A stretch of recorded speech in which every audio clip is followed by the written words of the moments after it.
36 जिल्हे, 36 बातम्या. News G9 Maharashtra. उत्तर तुमच्या प्रश्नांची.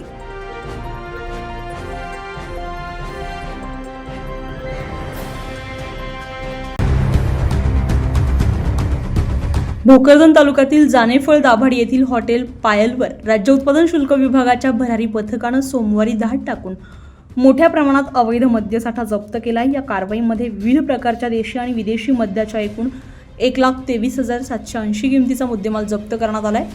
तर 2 जणांविरुद्ध राज्य उत्पादन शुल्क कायद्यान्वये गुन्हा दाखल करण्यात आलाय.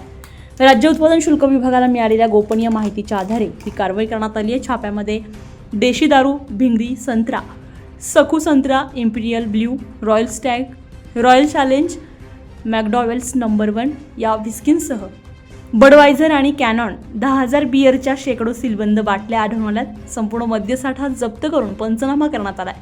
या प्रकरणी हॉटेल मालक बद्रीनाथ रामकिसन मिसाळ वय वर्ष 42 राहणार जानेफळ दाभाडे, हरिदास सुखदेव साळवे वय वर्ष 35 राहणार पिंपळगाव शेरमुलगी तालुका भोकरदन यांच्या विरुद्ध गुन्हा दाखल करण्यात आलाय.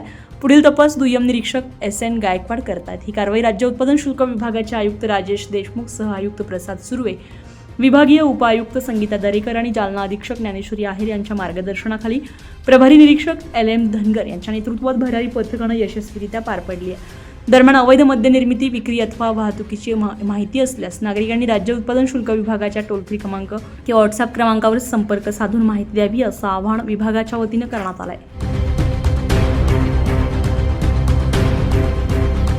न्यूज G9 महाराष्ट्रासाठी मजहर पठाण, भोकरदन.